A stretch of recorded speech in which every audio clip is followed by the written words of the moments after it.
Hey there, welcome to our Charlie chats. Let us take 3 deep breaths and then we'll get started. Remember to put your fingertips on your cheekbones this time, it enhances the practice. Breathe in and release. Breathe in and release. One more time, breathe in and release audibly if you can. I am Dr. Charlie, and what's on my mind this day, this fine day, is feelings, emotions, and the idea that we don't know how to feel our feelings. United States at the time of this taping is in the middle, not the middle. We've been here for a while of the coronavirus pandemic, where this is month 7 or 8. I can't count past 3. I'm not quite sure. First, let me say there were other options. This did not have to be month whatever it is with no end in sight. Had there been a concerted national leadership effort. So let me say that this could have been done in 3 or 4 months, and things going back to a place of what we're calling normalcy. I will get to that in just a moment. Um, it could have gone back to that and spread out in that way, except there was no national leadership on it, and that was, as far as I can tell, that was done on purpose. So, feelings. This has been a really seemingly chaotic time that has also been a really good time to assess what is and is not working. When you're thrown into a strenuous situation, you have to make decisions right now about what is important and what is not. And that is asking a lot. And I would bet has been maybe knocking on your door for some time now. All of the things that you try to ignore, that maybe I try to ignore, I'll use myself in first person. All of those things, they just come knocking. They just get louder when I try to ignore them knocking. And until I sit with them and face them and fully feel them, feelings in this case, emotions, emotion, until I do that, they're just going to keep getting louder. So at the moment, our collective feelings, our collective emotions are at a roar.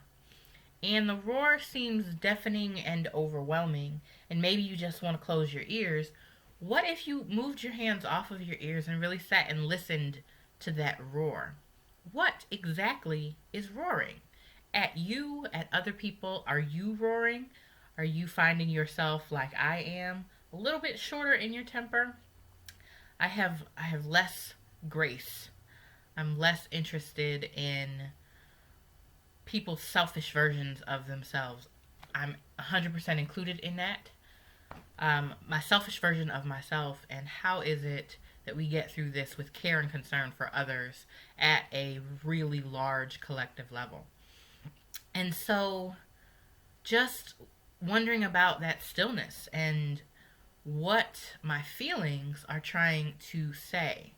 I would also say that in the United States, we are wholly unprepared to deal with our feelings at a roar.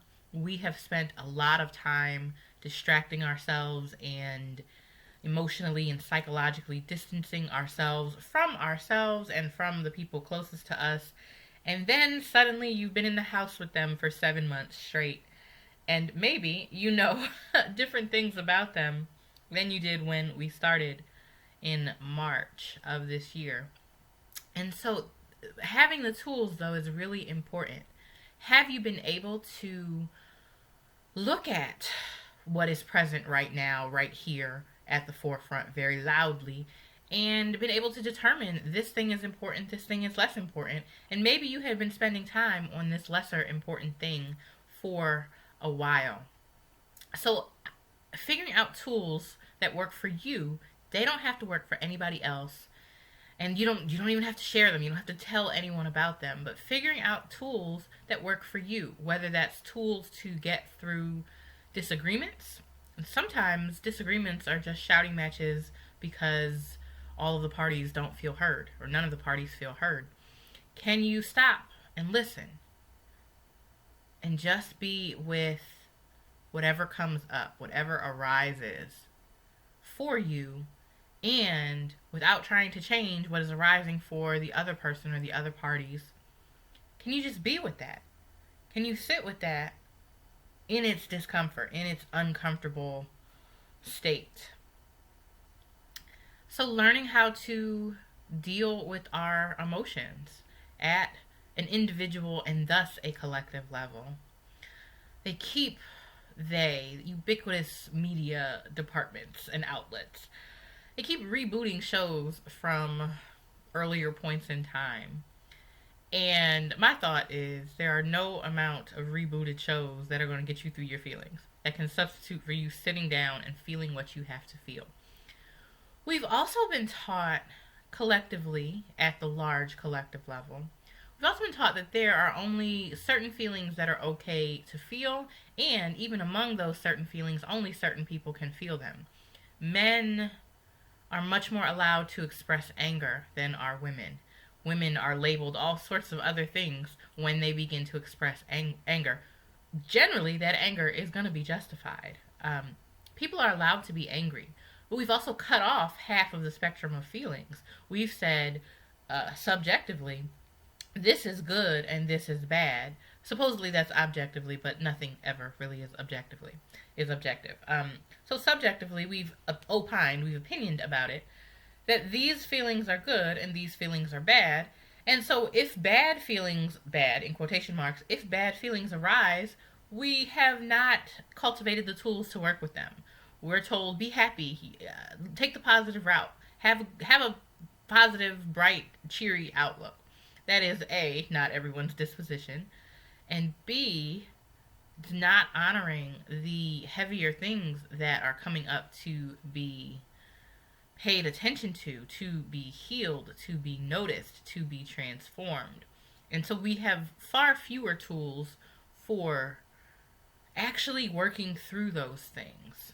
There was a time in my life where I was enraged, and I said, you know what? I'm going to sit with this rage. I'm going to be enraged. And it was glorious. I got to feel all of my very difficult, very heavy, very angry feelings toward a few specific situations, for sure. What happened when I sat in my rage was that it uncovered more rage. It also uncovered deep sadness and a lot of grief that also wanted to be dealt with.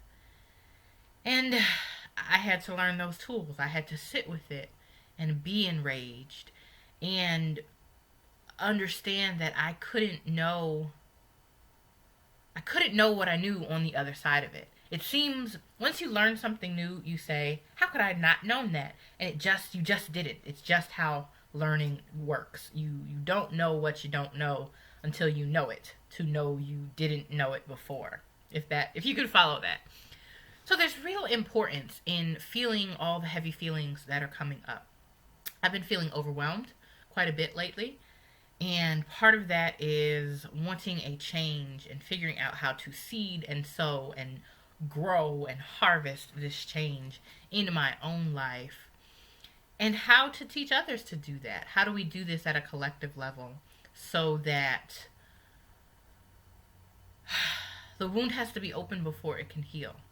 If you're sitting on top of a puncture wound, then there has to be some airing. There has to be some pulling up of the gunk so that comes out. But we have to deal with the gunk as it's coming out. And so far, we haven't been doing a great job of allowing for that and understanding that that's part of the process. I've been through quite a few deep transformations in my life, and so I've gathered some tools. So if that is something you are struggling with, please do reach out. Check out my website, drcharliebrown.com, for more information about some of those tools. And before that, see if you can just sit with the feelings. sit with the emotions that are coming up for you that you've been trying to distract away or busy away or whatever away in order to ignore them as long as possible. And now they are roaring. What is roaring at you? How can you hear what's underneath that roar? That seems like a good leaving place for the moment. It is always my distinct honor and pleasure and great sacred pleasure and honor to hold this space and be in this space with you to cultivate this relationship that we have. Until we meet again, I am Dr. Charli. Take great care.